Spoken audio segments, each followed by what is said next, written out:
Peritaje desmiente a Santibáñez y confirma su voz en audio con Capitán Izquierdo. A ver, ¿qué es lo que pasa? Para entrar un poco en contexto. El año pasado, por el primer semestre de ese año, del 2024, se hizo llegar al Ministerio Público, por parte del Capitán Junior Izquierdo de la Policía Nacional del Perú, unos audios, una grabación de aproximadamente 2 horas y media, pero con un personaje muy interesante.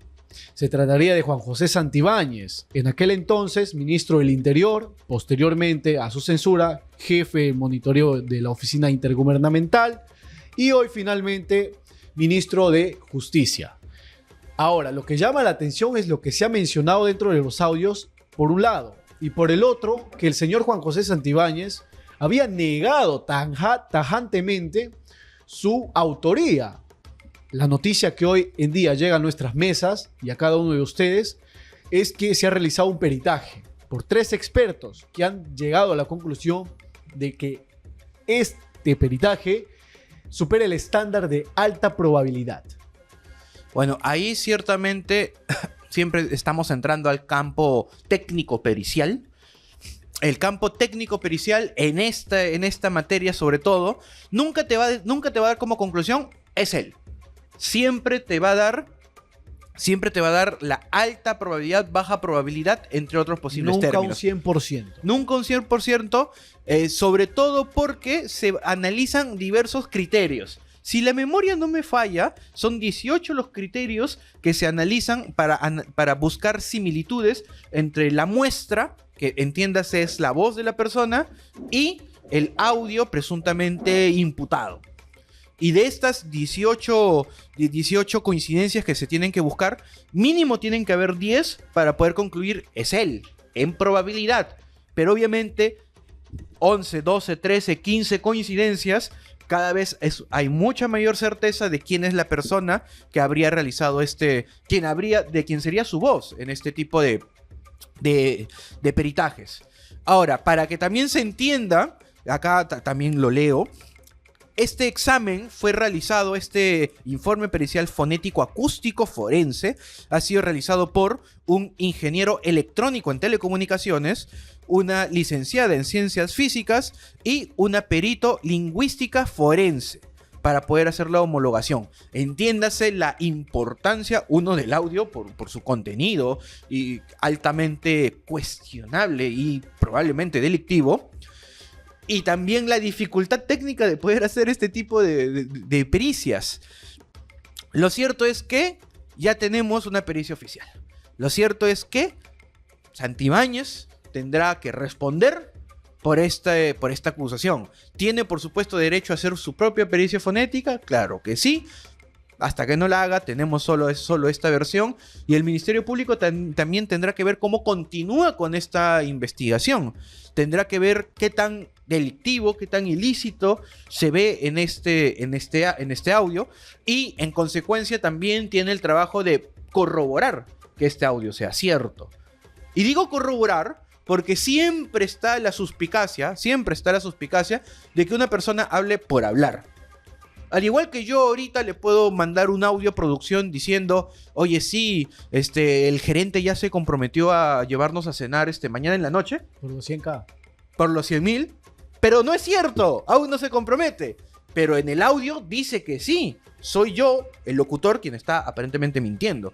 Por eso la importancia de, 1, ahora que ya tengo la identidad corroborada, 2, verificar que el contenido sea cierto. Es que se trataría de un funcionario muy cuestionado y que está en la mira de todos los dominicales. Altamente cuestionado. Realmente. Y bueno, el señor hoy en día no se encuentra en el país, lo vamos a hablar en el siguiente titular, pero llama mucho la atención de quiénes son las personas que están conversando en el audio. Como bien lo decía, se trata de Junior Izquierdo, capitán de la Policía Nacional del Perú, quien hizo llegar esta grabación al Ministerio Público. Y por el otro lado está el muy cuestionado actual ministro de Justicia, Juan José Santibáñez. Ahora, para explicar un poquito algunos términos técnicos,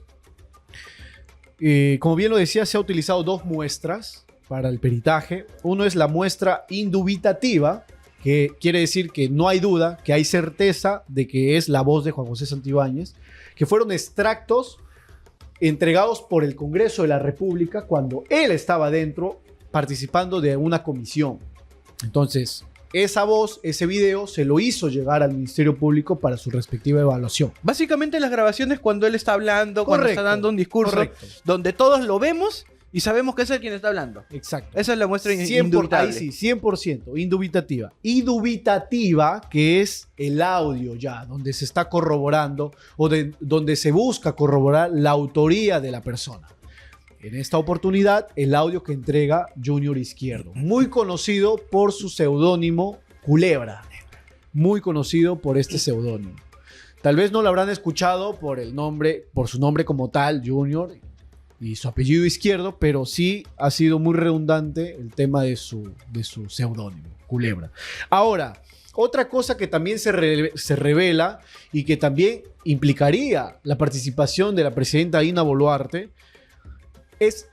son 3 puntos. El primero es que en una parte del extracto del audio sale Santibáñez mencionándole a Junior Izquierdo que la presidenta le preguntó: ¿te puedes tumbar a la DIVIAC?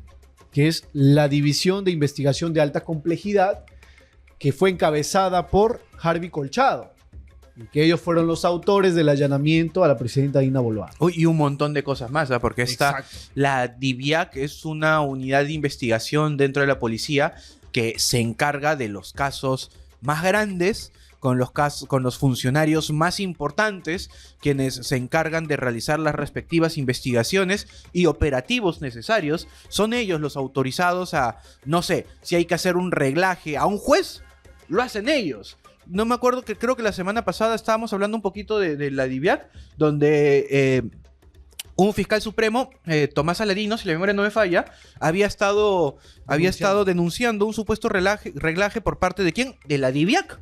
Porque la DIVIAC son los que están facultados a realizar ese tipo de acciones. Así que no son cualquier grupo de investigación. Por algo son para los delitos de alta complejidad. Precisamente, y muchas gracias por la aclaración, Renzo. Entonces, uno de esos puntos que les acabo de mencionar es eso, que le habría preguntado la presidenta Dina Boluarte, según el informe del reportaje, o de lo que también se escucha en el audio, es que le había preguntado si se puede tumbar a la DIVIAC. ¿Y qué era lo que iba a recibir Juan José Santibáñez? Un cargo dentro del gabinete ministerial. En esta oportunidad, el gabinete del interior. Ahora, otro de los segundos puntos es que Juan José Santibáñez le ha contado a Junior Izquierdo que se habría utilizado el cofre para ayudar a Vladimir Cerrón. Y todo este tema de la casa de playa, de las grabaciones de los peajes, donde tuvo que ver el cofre, la movilidad de la presidenta de la República. Y por último, de que el comandante Víctor Sanabria le habría soplado, como coloquialmente se utiliza, un posible allanamiento a su casa, a Juan José Santibáñez. Entonces estamos hablando de temas realmente graves, que de corroborarse tendría consecuencias brutales. Ahora, la respuesta del Congreso de la República ante este tipo de investigaciones ya debería haberse pronunciado. Yo siento que se viene nueva moción de censura. Es muy altamente probable. ¿Ya se ha presentado moción de censura para Dina Boluarte? Como consecuencia de este hecho de los audios, hasta donde he revisado las noticias, hasta hoy más temprano, no. ¿Y anteriormente por otros casos? Sí, a Santibáñez, sí, por cuestionamientos hasta menores o cuestionamientos con menos pruebas, se le ha cuestionado y se le ha puesto moción de censura. O sea, finalmente por la moción de censura por la que se va es por el tema de inseguridad ciudadana, cuando él estaba como ministro del Interior, que era más por una responsabilidad política. Pero esta situación, esta investigación es grave. Es grave. Y yo considero, si por menos el Congreso le ha presentado la moción de censura, independientemente de que se haya aprobado o no, ahora que hay más, deberían tal vez repetir la historia. Sobre todo porque un ministro que ya con tal antecedente, con tal historial de mociones de censura, que se ha salvado de una, se ha salvado de otra, y cuando cae reaparece, y ahora pareciera que se ha levantado entre los muertos para nuevamente ser ministro, yo no creo que el Congreso esté tranquilo, porque lo que están exigiendo se ha cumplido, pero después se le dio la vuelta a la norma para hacerlo regresar. Así que, en mi opinión, se viene moción de censura. Susel Paredes había comentado en un programa de Juliana Oxenford, Art de Troya, de que ella estaría evaluando o recolectando firmas para presentar una moción primero de interpelación a Juan José Santibáñez y posteriormente a la exposición una moción de censura, pues, ¿no? O sea, de que ya se está tramitando, de que ya se ha tomado la iniciativa, ya está tomada. Ahora, por otro lado, la presidenta de la República, que muchos dicen que realmente ha tenido algún trato mucho más que especial con Juan José Santibáñez. Y tampoco descartemos la opción, quizás Renzo, de que se censure a Juan José Santibáñez y vuelva a integrar otro ministerio dentro del gabinete, porque constitucionalmente no lo prohíbe, no está prohibido. Entonces, podría ser un escenario. Ciertamente no está prohibido, pero para mí esa figura sería una especie de abuso del derecho. Es como que la norma no lo dice textualmente, pero el espíritu de la norma, la interpretación que se le puede dar a la norma más allá de la palabra, es que cada vez que existe algo, existe una razón detrás. Algo muy sencillo. Cada vez que vemos un letrero que dice prohibido fumar, obviamente la prohibición textual es no fumes, pero la razón de ser, el espíritu de esa norma es cuidar la salud pública. Ahora, si el Congreso tiene esta moción de censura, donde claramente la consecuencia es te voto, a secas, te voto, pero hay una razón de ser, y esta razón de ser es muy variable, pero en palabras sencillas, te voto porque no eres apto, no estás apto para el cargo.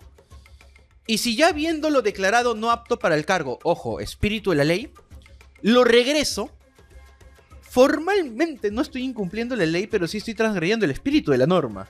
Así que yo lo veo como una figura de abuso de derecho. Es cierto que es facultad de nuestra presidenta, es cierto que puede hacerlo y probablemente lo haga, pero ya debería de alguna manera ponerse un alto a esta situación. Ministro del Interior, posteriormente jefe de monitoreo, ahora ministro de Justicia. Se viene una censura más. ¿Ahora dónde lo va a mandar? O sea, ministro de Cultura. Solo faltaría ministro eso. de Medio Ambiente. Solo faltaría eso. Pero llama mucho la atención. Ministro de Trabajo, por todos los cargos que ha tenido últimamente. Ministro de Trabajo puede ser. Sí, una puede buena ser. opción. Él chambea. Porque Él literalmente chambea. él pondría su currículum. Bueno, es cargo de confianza, pero tendría su currículum ministro de Interior, jefe de monitoreo, ministro de Justicia y mucho más. Pero bueno, vamos a ver cómo termina esta situación, porque realmente es alarmante que un ministro tenga más de 12 carpetas fiscales abiertas y que tenga la libertad de pronunciarse a sus anchas. Muchos lo dicen ministrol. Es un término que se ha utilizado bastante porque tiene su Twitter y se pone a responder a todas las personas que lo critican. Seguramente vas a ver tu nombre allí. No me sorprendería ver el mío también, pero es lo que ha tocado. Y vamos a hablar de él también en el siguiente titular. Santibáñez viaja a Suiza con permiso especial del Poder Judicial. Y ahora esta es la cereza del pastel del ministro de Justicia. Que lo que pasa es que el señor viajará por 5 días a Ginebra, a Suiza, para participar en un foro de las Organizaciones Unidas, que también ha criticado duramente porque se trataría de un organismo internacional, yendo a hablar ya un poco más de las entidades supranacionales, pero que el juez encargado de darle el permiso, el levantamiento del impedimento de salida de 18 meses, porque recordemos que él tenía o tiene un impedimento de salida de 18 meses que ha sido pausado, se podría decir, utilizando el simple español, por el juez supremo provisional Edwin Campos Barranzuela, que reemplazó a Juan Carlos Checli, y él decidió suspender temporalmente la medida restrictiva por un periodo de 5 días, es decir, desde el 6 de septiembre hasta el 11 de septiembre. Yo quiero pasarte la palabra, Renzo, contándote de un Twitter que me he tomado el tiempo de leer, donde se dice: Perú, lugar donde te pone impedimento de salida, pero cuando vas a salir, te lo pauso y cuando regreses, te lo vuelvo a activar. Ciertamente ese tweet refleja ignorancia en el sistema de justicia. Eso es lo que sinceramente opino. ¿Por qué? Más allá de este caso, el impedimento de salida del país como una regla de conducta dentro de un proceso judicial, dentro de una comparecencia con restricciones, es una regla que busca asegurar su presencia en el proceso, pero esta regla, al mismo tiempo, no se busca que choque con, entre otros, el derecho a la salud y el derecho al trabajo. Una persona investigada, una persona con impedimento de salida del país, puede, y aunque suene extraño, salir del país previa justificación ante el juez, que el juez lo valore y el juez autorice. Por ejemplo, lo más común, trabajo. ¿Qué pasa si yo me desempeño trabajando en el extranjero en ciertas fechas? Entiendo que se necesite mi presencia en el país para X motivos, pero si yo no trabajo al mismo tiempo dejo de subsistir. No puedo simplemente tirar mi vida a la borda porque tú me estás investigando y ojo, mientras me investigas aún soy inocente. Así que, mediante los mecanismos idóneos, mientras los mecanismos que nuestra norma permite, se puede solicitar a los jueces un permiso temporal para poder salir, siempre y cuando haya una buena y seria justificación detrás. Es más, yo te cuento a manera de anécdota. Hace bastante tiempo, cuando trabajaba en otro estudio jurídico, teníamos un cliente investigado por presuntos actos de corrupción que le impusieron impedimento de salida del país. Pero, curioso, esta persona trabajaba representando al país en diversos eventos en todo el mundo. Y de los 365 días del año, él por lo menos estaba fuera del Perú 300 días. Y en este caso, cada 2, 3, 4 semanas nos las parábamos los practicantes en ese momento, redactando los permisos de autorización de salida del país. Y el juez nunca nos negó ni uno solo. Ojo, tenía impedimento de salida del país y nunca nos negó salir del país porque le enviábamos la invitación oficial del evento, le enviábamos el itinerario, le enviábamos el presupuesto, las fechas de salida, de llegada, de ida a otro país, luego la escala, luego el retorno. Y repito, nunca nos negaron ningún solo permiso. Lo recuerdo clarísimo porque después de, fácil 3 años con este cliente en este trámite, como que dijimos, oigan, ¿ya para qué? O sea, ya parece un simbolismo el impedimento de salida del país y me pidieron que haga un escrito pidiendo que se remueva esa orden, y cuando hago el cómputo, habíamos pedido 71 veces que salga del país y las 71 veces se le dio permiso por motivos laborales. Ahora, esto es en abstracto. Ahora, respecto a Santibáñez, hay un cariño particular hacia este personaje, pero como ciudadano tiene derecho a exigir lo que la norma le permite, siempre y cuando lo justifique. Desde una perspectiva jurídica, si él tiene un motivo laboral para salir y lo puede justificar, el juez debería estar en la obligación de darle este permiso. Más aún si no es por un trabajo particular, sino para una representación del Estado, donde aparentemente se necesita su presencia.